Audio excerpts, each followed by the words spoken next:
Okay, mabuti. Ngayon, kung maayos naman yung mga upuan at walang alat sa ilalim nito, pwede na po kayong umupo. Okay, ngayong araw, lahat po ba ay andito sa ating klase? Oo! Okay, magaling. Nabibisa sa babae at ilan ang mga lalakihan? 16. Kabuuan ay 20. Okay, class. Bago po tayo magsimula sa ating klase ngayon, alamin natin ang mga alituntunin na kailangan ninyong sundin. Okay, sa unang alituntunin, pakibasa ng mga gwapong kalalakihan. 1, 2, 3, basa. Gustong makikinig kung may nagsasalita. Okay, hindi na ibig sabihin na makinig kayo kapag ako nagsasalita, kundi yung mga klase nyo din, kapag nagsasalita sila, anong gagawin? Makinig na? Mabuti. Okay, sa pangalawa, pakibasa naman ng magagandang mga kababaihan. 1, 2, 3, basa. Itaas ang kamay kung gustong sumagot. Okay, patingin nga ng pagtaas ng kamay. Okay, mahusay. Itaas lamang ang kamay kung gusto. Sumagot. Okay, walang magsasabay-sabay na magsasalita kapag gusto sumagot, ha? Naunawaan ba? Okay, ngayon, sa ikatlo, pakibasa ng mga nakasapatos. Sige nga, 1, 2, 3, basa. Kausapin ang kaklase ng may paggala. Okay, panghuli, pakibasa po ng sabay-sabay. Ayusin ang upo at pwesto. Okay, naiintindihan po ba ng lahat ang alituntunin? Okay, mahusay. Okay, class, kahapon po ay pinag-aralan natin patungkol sa focus ng pandiwa sa kausatibo sanhi. Ngayon, sino ang gustong makapagsabi kung ano ba ang ibig sabihin ng focus ng pandiwa sa kausatibo sanhi? Meron? Marian? Pwede na suwala sa ilang sa dahilan kung bakit nangyari ang Okay, mahusay kapag sinabing kausatibo sanhi, ibig sabihin class, ito yung dahilan kung bakit nangyari ang isang kilos. Mahusay. Ngayon naman, halimbawa, ganito, napayak ng pelikula ang bata. Ano magiging sanhi sa kausap? Camila? Yung pelikula, mahusay, naunawaan na bang kahapon kayo? Okay, magaling. Ngayong araw, may papakita akong mga larawan sa inyo. Ang gusto kong gawin ninyo, obserbahan at tukuyin kung ano ba ang nasa larawan. Sandali lang. Sandali lang. Okay.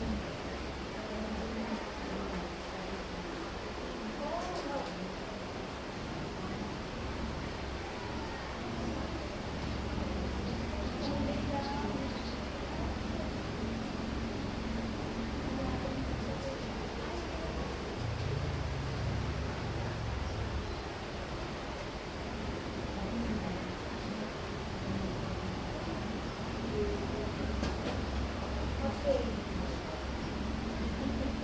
Nakikita mo ba ang larawan sa lugar?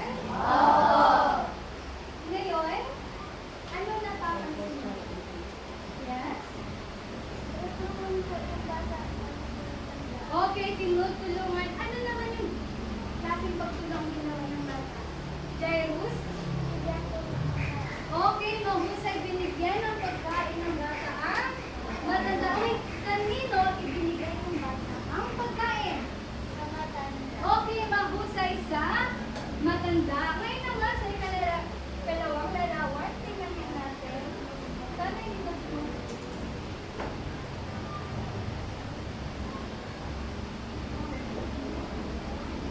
Hindi ko alam kung pamilya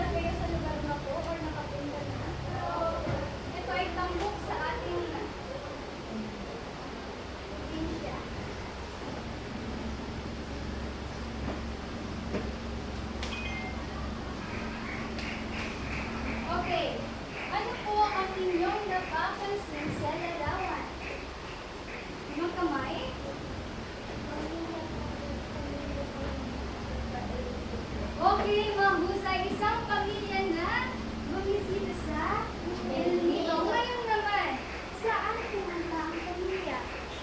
Nigel?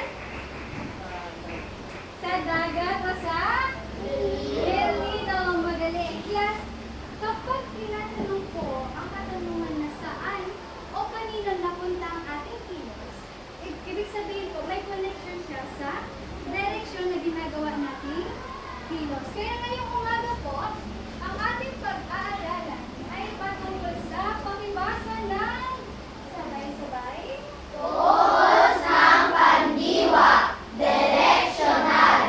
Okay, ang focus po ng pandiwa na pag-aralan natin yung nakaraan. Ito po yung relasyon ng salitang kilos sa paksa. At ang paksa po na ating pag-uusapan ay directional or direction. Ngayon, yung directional po ay sumasagot sa tanong na saan o ano, kanino. Okay, halimbawa, kanino ibinigay ng bata yung pagkain? Saan naman pumunta yung mga ang pamilya ito? Sa El Nido. Minute of time. Ito, ang topic natin ngayon ay katulad lamang po ng isang karato natin po. Sa palagay ninyo, ano kaya ang gamit ito? Camille? Magtuturo po ng direction. Pagtuturo ng direksyon. Ano pa? Yes? Nagpapakita ng sa ating Okay, nagpapakita, nagtuturo kung saan papunta ang isang lugar, isang sakyan. Kaya class, saan po ito madalas nakikita? Ibang kamay naman, Errol. Sa kalsada, mahusay. Ito pong karatulang ito class ay nagtuturo po o nagdedirekta kung saan o kanino papunta ang isang lugar. At ito po ay katulad lamang ng directional. Kumbaga ito ay parang ilustrasyon kung paano nakapakita ang direksyon ng ating kilos. Nagtuturo. Okay, halimbawa nga ito. Okay, look. Punta nga dito sa anak. Sino si Luke? Okay, look. Nandito pa itong ibigay kay Kevin.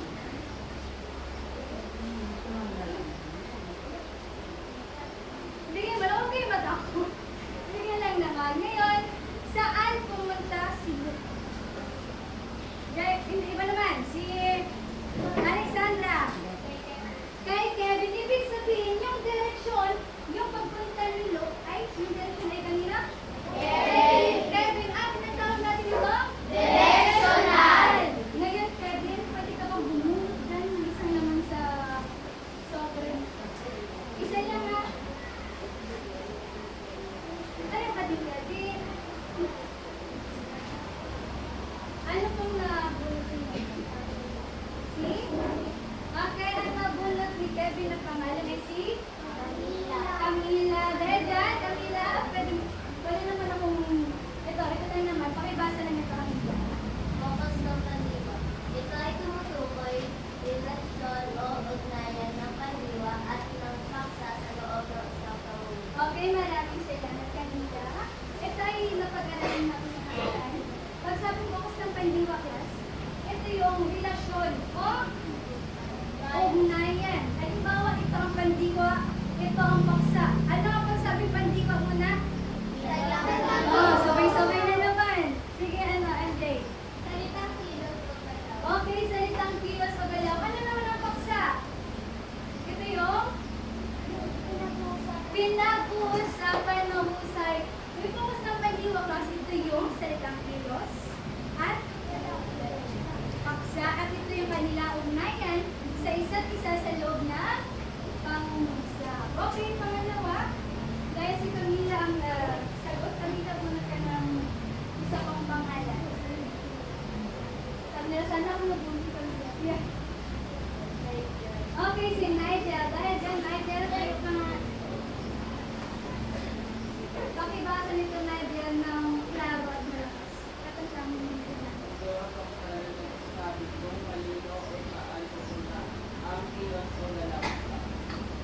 Pangalawa. Ginagamitan ito ng mga malapit hal, in, o, in. Okay, maraming salamat, Nigel. Okay, ang focus ng pandiwa ay may iba't ibang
Papunta saan? Sa bahay ni Lance. Ngayon, gusto niyo ba makarinig ng kanta? Ang pangalawang halimbawa natin ay okay, class. Pasensya na nakalimutan natin yung layunin. Ito pala yung kailangan nating tandaan na bago matapos. Pasensya na nagmadali. Okay, kung ay basa nga ng lahat itong part na ito. Basa, 1, 2, 3, basa. Tukoy ang pandiwa at direksyon ng kilos sa ibigay na pangungusap. Pangalawa, dito, sa gitna. Nakabuo ng pangungusap na may focus ng pandiwa sa direksyonal at Pangatlo, dito sa part na ito. naipapaliwanag ang kahulugan ng focus ng pandiwa sa direksyonal. Okay, maraming salamat. Ngayong araw po, bago matapos ang ating klase, pasensya na talaga nakalimutan ko. Dapat natukoy ninyo ang pandiwa. Kasi ang pandiwa ito ay ang kilos o galaw at direksyon ng kilos ay ibinigay na pangusap. Pangalawa ay dapat makabuo kayo ng pangusap na merong focus sa pandiwa sa direksyonal. At pangatlo po, na ipapaliwanag ang kahulugan ng focus ng pandiwa sa direksyonal. Okay. So ngayon, balik na tayo sa parte nito. Pakibasa nga ni Carl.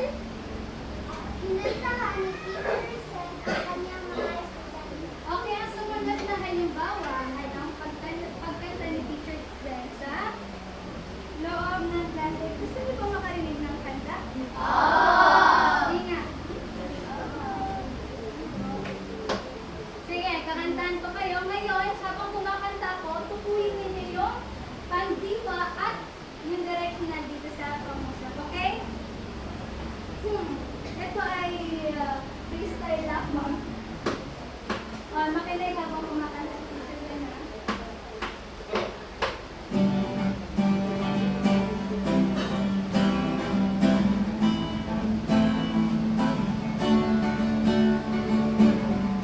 Ang focus ng pandiwa, ito ang relasyon ng salitang kilos sa pagsamahan.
Number 1, huwag maingay. Number 2, pakilawang pangkatang gawain. Number 3, magbigay ng ideya sa grupo. Number 4, igalang ang bawat isa. Okay, dapat kapag gumagawa kayo ng pangkat ng gawain, tandaan na huwag maingay. Pwede masalita pero huwag masyadong maingay para makabigay kayo ng ideya sa grupo. Okay, naunawa na po kayo ito? Okay, para sa inyo. Paman tayo sa pangkatang gawain. Okay, 5 puntos para sa tumpak ang bawat pangungusap sa larawan. May mga larawan kasi ako binibigay dyan. Tapos may mga larawan din ako mga words. At ang kailangan nyo gawin po ay ayusin at dapat makita po yung focus sa directional at may aktibong tutulungan sa loob ng grupo. 4 na puntos naman kapag maayos ang mga pangungusap at halos lahat. Ibig sabihin, halos lahat lang ay nasa tamang post na may pagtutulungan. Pangatlo, may mga pangungusap na hindi tumpak. At 3 puntos, may mga pangungusap na hindi tumpak ang focus o hindi tumak sa larawan at kulang sa pagkakaisa. 2 puntos lamang sa grupo kapag maraming mali sa paggamit ng photos o at hindi naging maayos ang koordinasyon ng pangkat. At 1 puntos po kapag walang nabuong tumpak na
Sino gusto magbasa? Felix. Ano to? Taas. Ang tanda kung ang pangungusap ay nagpapakita ng may focus sa at mali o hindi. Okay, pakitaas na naman yung mga stick. Thumbs up kapag tama. Thumbs down kapag Mali. mali. Tandaan, kapag may focus ng direction sa pangusap, ito ay Tama. Ano? Okay, madali lang matandaan yung mga pangusap kapag alam ninyo kung ano yung mga panlapit sa kanilang ginamit. Okay, sa unang bilang, sino pong gustong magbasa? Ivy. Pinunasan ni Ben ang isa pagkatapos ng klase. Okay, sa bilang po tatlo, sa itasin niya yung mga stick. Wala pa, tatlo pa, ma. Okay, isa, dalawa, tatlo, taas. Okay, ang inyong kasagutan ay tama. Okay, saan dito, ano pala yung ginamit na pandiwa sa pangusap? Russell? Pinunasan. Okay. Ano naman, saan naman yung, I mean, di ba pag sabing direction natin ito ay sumasagot sa tanong na saan o kanino napupunta yung ating kilos. So, saan ano ang pinunasan mo? Ang Sara. Okay, pangalawa, makibasa nga ni Rudel. Nagbigay ng prutas ang bata sa kanyang lolo. Okay, anong sagot dito? Tandaan guys, gumagamit tayo ng mga panlaping han at han. Okay, ang tamang kasagutan ay ito po. Okay, pangatlo. Okay, sino gusto magbasa? Si ano nga yun si Ninya. Pinuntahan namin ang badyo para magpapasyon. Okay, saan? Saan sila pumunta? Badyo. Sa Baguio.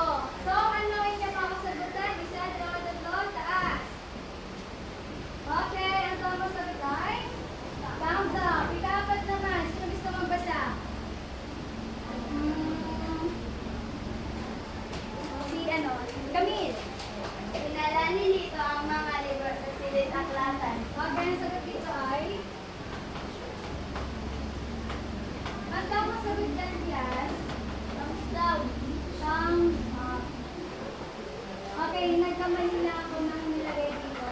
Kasi tandaan, ginagamitan ko natin ito ng mga pandiwang pin. So, yung ano ko dito, pandiwa ay dinala. So, ginamitan ko ng pandiwang pin po. So, ang tamang sagot ko dapat ay thumbs up po. Okay, pang-balik class.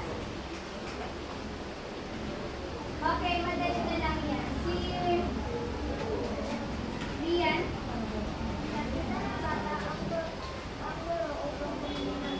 Okay, ano yung kasagutan? Isa, dalawa, tatlo, taas. Okay, ang mga kasagutan dapat ay ganito. Okay, ano ba yung pandiwang ginamit dito? Nilapitan. Okay, nilapitan. Sino ang nilapitan ng bata? Ang guro. Okay, nauna-una na ba natin ang focus ng pandiwang? Okay, class, bakit kaya kailangan na maging klaro kung kanino o saan papunta ang ginagawa nating kilos? Gab? Okay, mahusay. Upang maging maayos ang komunikasyon natin sa isa't isa. Saan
sabi mo? Okay, mahusay. So ngayon, dahil alam na ninyo ang patungkol sa focus ng pandiwa, magkakaroon tayo ng maikling pagsusuri. Ilabas ko ninyo ang inyong mga palitan.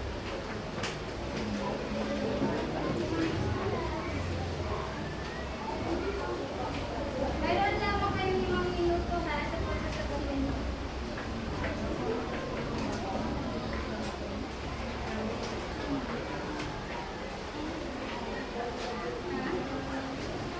Okay lang yan.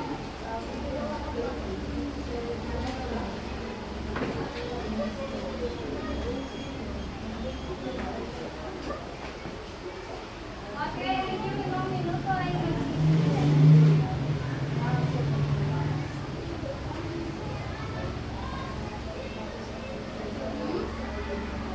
Anong problema? Walang panulat? May mga ano kayo? Wala. Oo, pwede yan. 5 minuto lang ha. Kapag sobra. Gawin lamang ito ng tahimik. Sabi sa panungkot, basahin ang bawat tanong at bigyan ng titik ng tamang sagot.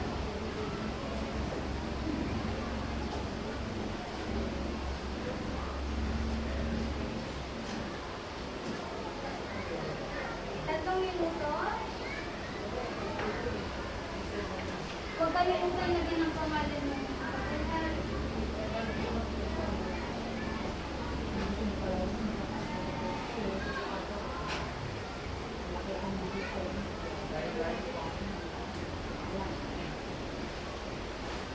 Okay, 2 minuto na lamang. Itaas ang kamay ng mga tapos na.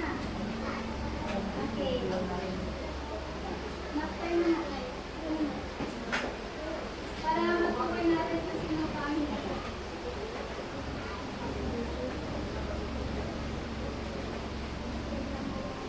Okay. 2 minuto. Tapos na lahat? Okay, sino pa po ang hindi pa tapos? Matapos na lahat? Okay, kung wala pang tapos lahat. Okay, sige, sagutin na natin agad. Okay, sa unang bilang, sino gustong sumagot? Basahin ang tanong at pagpalitan siya. Ako, bakit pagpalitan? Pasensya.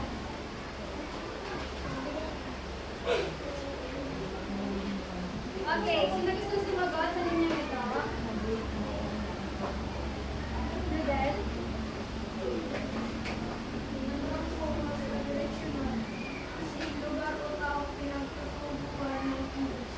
Okay, ang tamang kasagutan ko sa unang bilang ay C. Letrang C.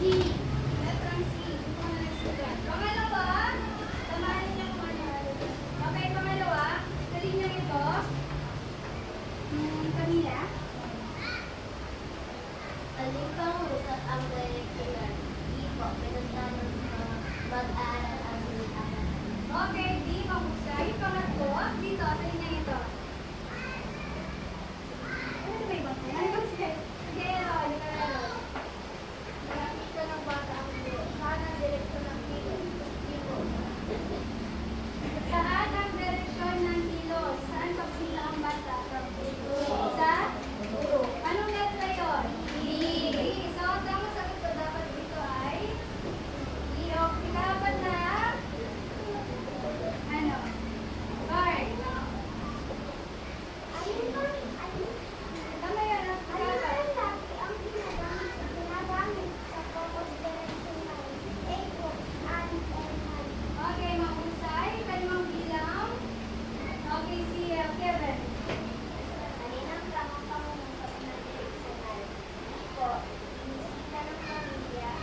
Ano